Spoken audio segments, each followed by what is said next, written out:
అన్న కల్కి cinema super అదిరిపోయింది. ఇప్పుడే చూశాను కల్కి, మొక్కాలనిపించింది నాగేశ్వర గారి కాళ్ళకి. అంత మంచి సినిమా అయితే తీశాడు. నిజంగా హాలీవుడ్ రేంజ్ సినిమా అన్న ఇది.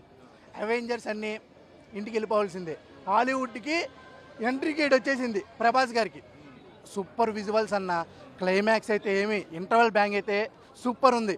నిజంగా ప్రభాస్ గారు డ్రెస్ చేసుకున్నందుకు, ఆ సినిమా చూసినందుకు ఈరోజు నాకు చాలా గుర్తుండిపోద్ది. మంచి విజువల్స్ ఇచ్చాడు. అలాగే అమితాబ్ బచ్చన్ గారు, ప్రభాస్ గారు వాళ్ళిద్దరి మధ్య సీన్స్, ఫైట్స్ చాలా బాగున్నాయి అనమాట. ప్రభాస్ ఎప్పుడే అంటే అమితాబ్ బచ్చన్ అంత పెద్ద కదా, కొడుతున్నాడు కదా, ఎక్కడైనా చిన్నదేమైనా ఉంటుందా అని అనుకున్న క్లైమాక్స్లో తీర్చేశాడు. పార్ట్ 2 కూడా రెడీగా ఉందని చెప్పారు. పార్ట్ 2 కూడా గేట్స్ అయితే ఓపెన్ అయ్యాయి. కమల్ హాసన్గా అప్పటి వరకు ఒకలా చూసాము. కమల్ హాసన్ సెకండ్ పార్ట్లో ఇంకా బాగా చూడబోతున్నాము. కమల్ హాసన్ యాక్టింగ్ కూడా చాలా బాగా చేసి, అంటే ఓన్లీ ఫేసే, బాడీ ఆయనది కాదు, మొత్తం గ్రాఫిక్సే. ఫేస్తోనే ఆయన యాక్టింగ్ ఎరగదొప్పాడు. సూపర్. అలాగే దీపికా పడుకునే నెక్స్ట్ కొంచెం ఇంకా రొమాన్స్ అలాంటివి ఏమైనా పెట్టాలని, నేను అంత మంచి ఆర్టిస్ట్ జస్ట్ ఓన్లీ ఎమోషన్ వాటికే ఆ సీన్లు వాడుకున్నారు. పడుకునే కూడా చాలా బాగా చేశారు ప్రతి ఆర్టిస్ట్. అలాగే మంచి మంచి డైరెక్టర్లు కూడా ఉన్నారు. ఆర్జీవి గారు కూడా ఉన్నారు, రాజమౌళి గారు ఉన్నారు, అనుదీప్ గారు ఉన్నారు. సినిమా చాలా బాగుందని నాకు చాలా ఇది బాగా నచ్చింది. స్కోప్ ఉంది, నిజమది.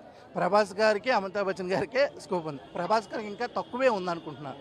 ఎందుకంటే ఈయన అది అంటే దాన్ని కొట్టాలని చూస్తాడు ప్రభాసు, కాపాడేవాడిని ఎక్కువ చూపిస్తారు కదా. ఆ కాపాడే గేటప్పుడే మన అమితాబ్ బచ్చన్ గారు కాబట్టి ఆయన్ని ఎక్కువ ఉంది. విజువల్స్ చాలా బాగుంది. అంటే నేను అనుకున్నా ఇప్పుడు అంటే ఫీల్ అవ్వకూడదు కానీ, కన్నప్ప ట్రైలర్ చూసారా, అది ఎలా ఉంది, ఏంటి కంపెనీస్ ఇలాగానే ఉంటుందా అన్ని కోట్లు పెట్టి అనుకున్నా. హాలీవుడ్ రేంజ్ అవెంజర్స్ అలా ఉంది. అంటే ఎక్కడ చిన్న తప్పు అయితే కనిపించలేదన్న, నాకైతే చాలా బాగా నచ్చింది. ఓవరాల్గా చాలా బాగుంది. అక్కలకి, అమ్మలకి, చెల్లెలకి, తంబిలకి అందరికీ చెప్పండి చూడమని. కల్కి super. We love you. Bye.